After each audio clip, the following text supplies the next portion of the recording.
Let's talk about DeFi lending protocols.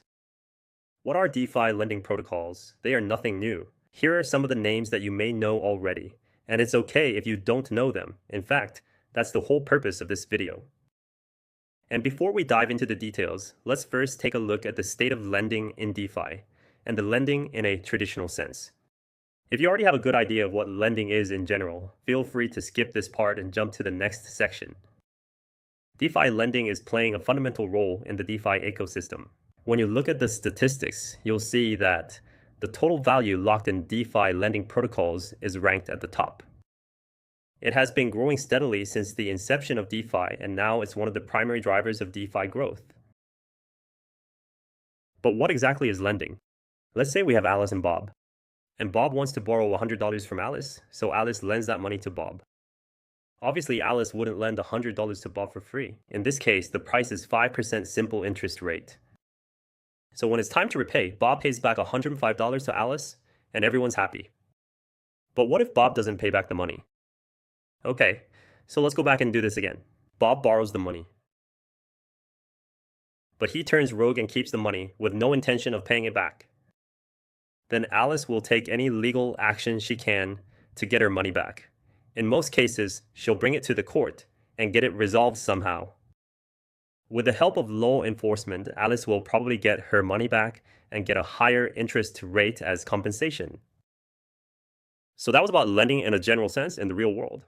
But what about lending in DeFi? Is it any different? Well, first of all, everyone's anonymous in DeFi, so you won't know if it's Alice or Bob. Everyone is just identified by a wallet address like 0x123. And because we don't know who's who, traditional law enforcement won't be able to help you. Not only that, we don't need to go through banks or be required to have credentials to lend or borrow money. To make all those things possible, we introduced something called smart contracts. Anything that users want to do with a lending protocol needs to go through it. We will talk more about smart contracts as we go along. And by the way, now we know everyone's anonymous. But for the sake of visibility, we'll show their names here, just like before. Here's one example of how users would typically interact with a lending protocol. First, Alice deposits some money into the protocol. Then Bob does the same thing. Then, Bob can borrow money from the protocol because he deposited money into the protocol as a collateral. After some time, Bob comes back and repays the money he borrowed. Finally, Alice withdraws her money from the protocol. And now, you might be starting to ask a lot of questions like, why does Bob even borrow money from the protocol while he's depositing money into it already? Or, what is even a collateral? Or, how much money can Bob borrow? Don't worry, we'll answer all those questions in this video, so make sure you follow along. So, let's start this again. The protocol, or the market, supports ETH and USDC. In reality, a protocol can support any reliable assets as they wish.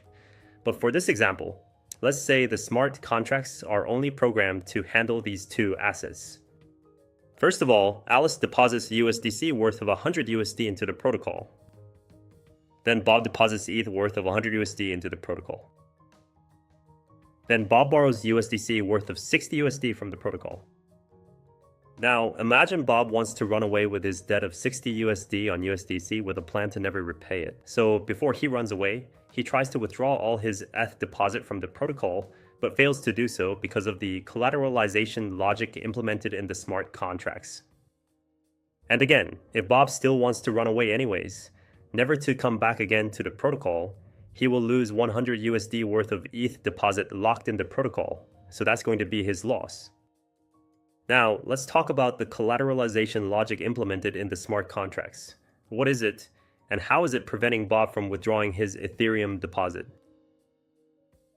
The first big premise of a lending protocol is that at any time, the value of the collateral, in other words, deposit, for each wallet address has to be greater than the value of the debt for that respective wallet address.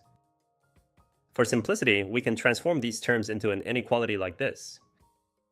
Now, we introduce a new term called loan-to-value ratio, which is multiplied with the collateral value, where the loan-to-value ratio is between 0 and 1. And again, we simplify loan-to-value ratio as LTV. Now let's come back to our example. Bob has a debt of 60 USD on USDC, and he has 100 USD worth of Ethereum deposit. Obviously, to satisfy the inequality, when the LTV is higher, Bob can borrow more, but when the LTV is lower, Bob can only borrow less. So, the LTV has to be greater than 60%, or 0.6 for Bob to be able to borrow 60 USD worth of USDC in our example. But why do we need LTV in the first place? To understand this, let's look at a simple example. Let's say Ethereum costs 1,000 US dollars and USDC costs 1 US dollars. Bob has deposited 0.1 Ethereum, which is worth 100 US dollars, and he has borrowed 60 USDC, which is worth 60 US dollars. Since 100 is greater than or equal to 60, Bob is considered solvent. But what happens when the price of Ethereum fluctuates? Let's see what happens when Ethereum price drops to 500 US dollars. Now Bob's deposit is only worth 50 US dollars, which is less than his 60 US dollars debt. This makes Bob insolvent. And if the price goes back up, he becomes solvent again. Now, let's say the Ethereum price again drops to 500 US dollars and stays there. Bob's deposit is now worth only 50 US dollars, making him insolvent. This is a problem because Bob can just run away with his debt, giving him a profit of 10 US dollars. So instead of allowing users to borrow up to 100% of their collateral or deposit value, we use LTV to create a safety buffer. The maximum borrowable amount is calculated as the deposit value multiplied by the LTV ratio. With an LTV of 0.6, Bob can borrow a maximum of 60 US dollars. So Bob borrows exactly 60 US dollars worth of USDC. Now, let's see what happens when Ethereum price drops to 700 US dollars. Bob's deposit is now worth 70 US dollars, but his debt is still 60 US dollars. Since 70 is still greater than 60, Bob remains solvent despite the price drop. But what if we didn't use LTV, which would be tantamount to allowing Bob to borrow up to 100% of his deposit value? Let's go back to the original scenario where Ethereum is 1,000 US dollars. If we set LTV to 1.0, meaning 100%, Bob could borrow the full 100 US dollars against his 100 US dollars deposit. So Bob borrows 100 US dollars worth of USDC. Now his deposit equals his debt. He's barely solvent. But now, if Ethereum price drops to 700 US dollars, Bob's deposit becomes only 70 US dollars, while his debt is still 100 US dollars. This makes Bob insolvent, and he can run away with his debt.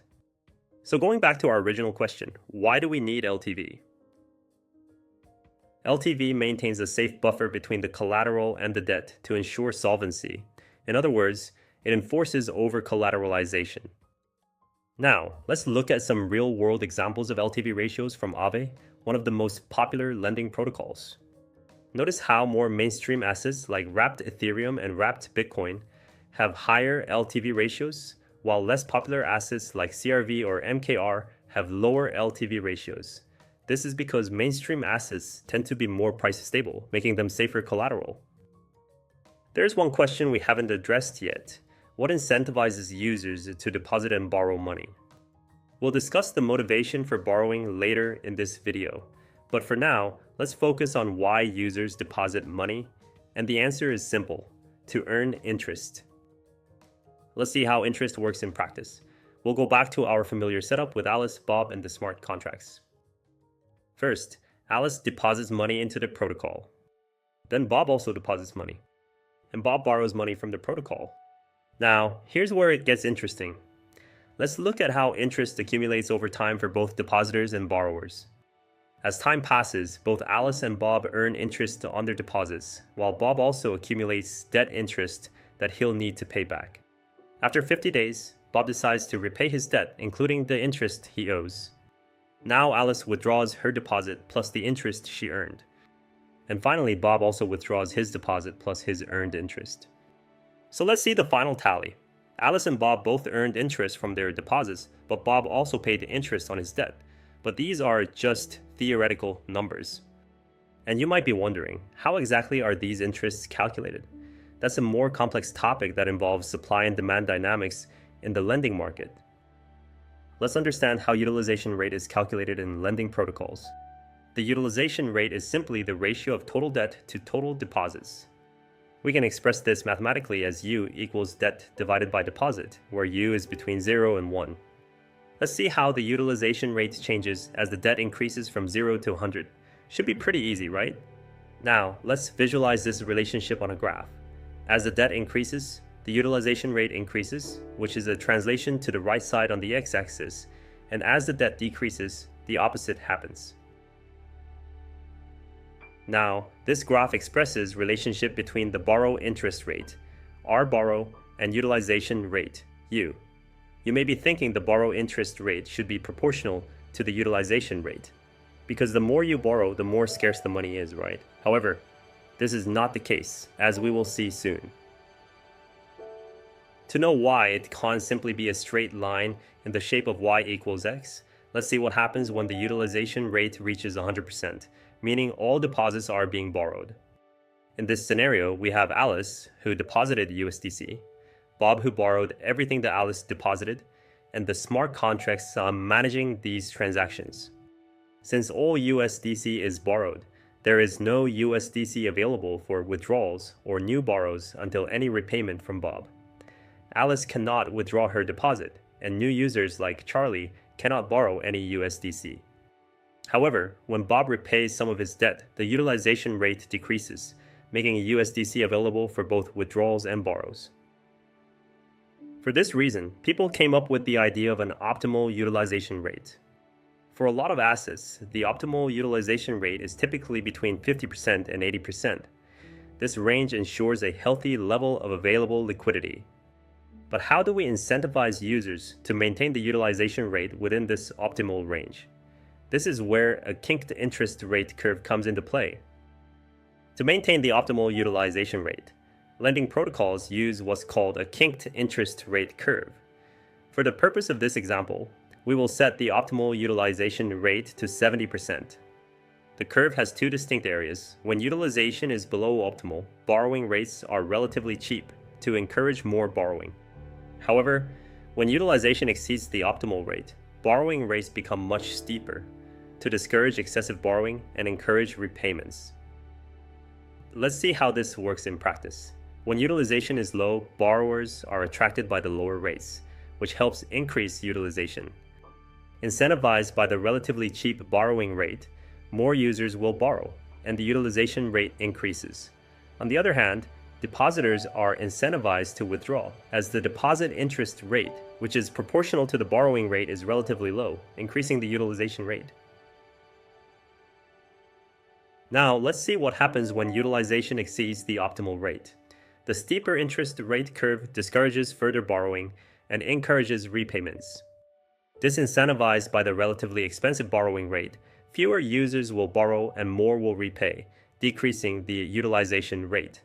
On the other hand, depositors are incentivized to deposit, as the deposit interest rate, which is proportional to the borrowing rate, is relatively high, decreasing the utilization rate. Let's look at the mathematical equations that define the kinked interest rate curve. The curve is defined by two different equations, depending on whether the utilization rate is below or above the optimal rate. When utilization is below optimal, the borrowing rate increases linearly with the utilization, scaled by the first slope parameter called R-slope1. Above the optimal rate, the equation adds a second, steeper slope to discourage excessive borrowing, represented by a parameter called R-slope2.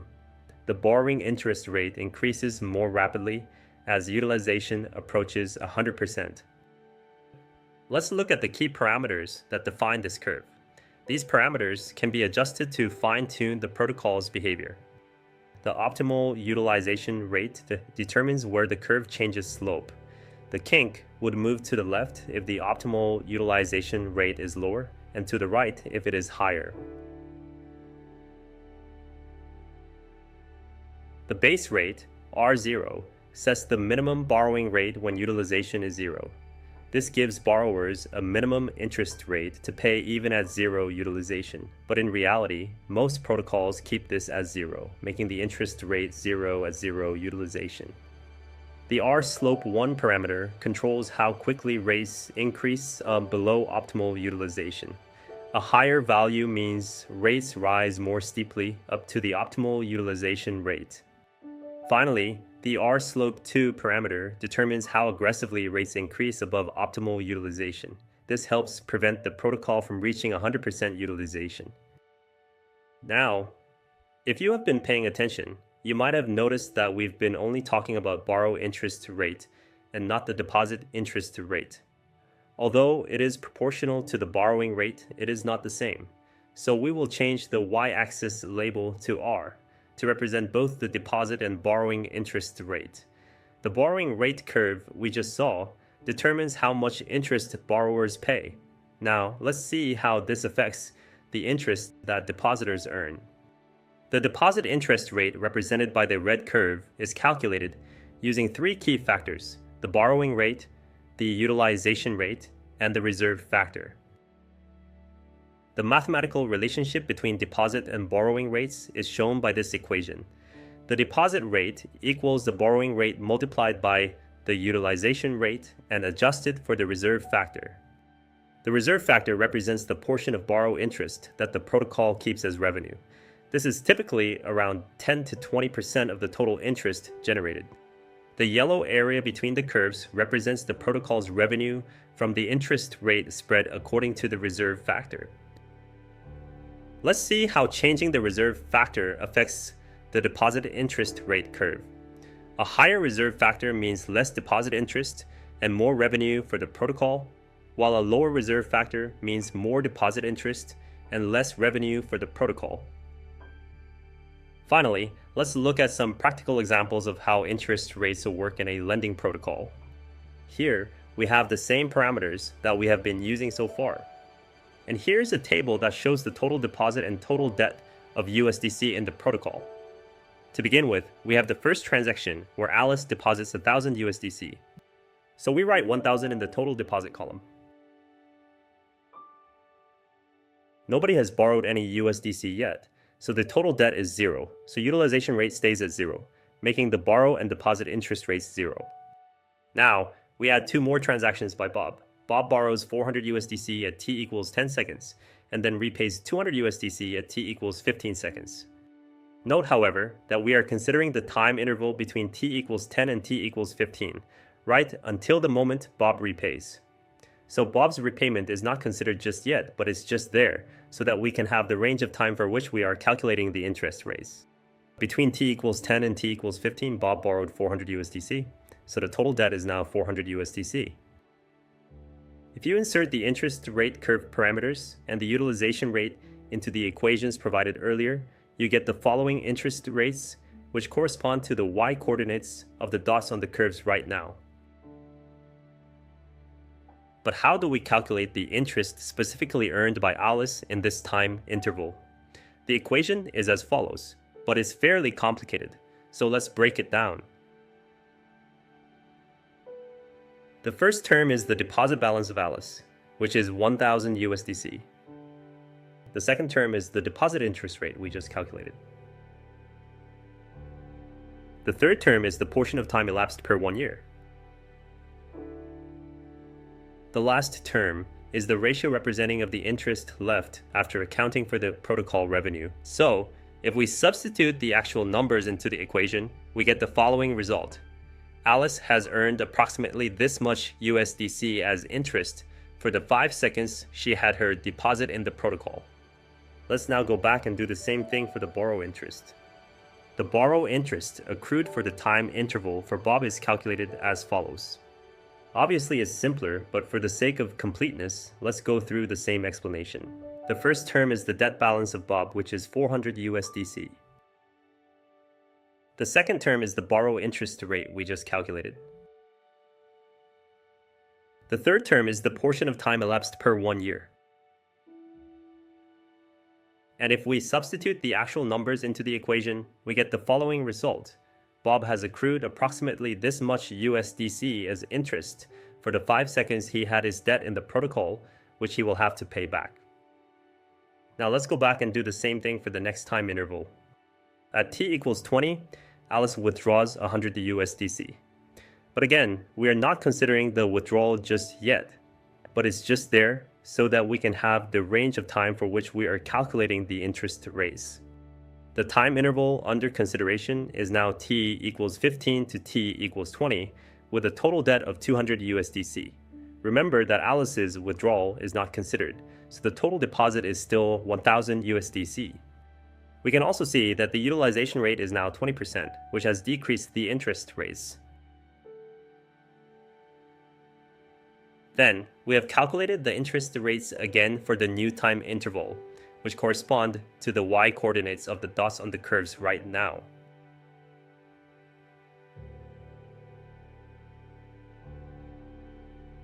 Now, once again, we calculate the deposit interest. The new deposit interest earned for this time interval has one difference.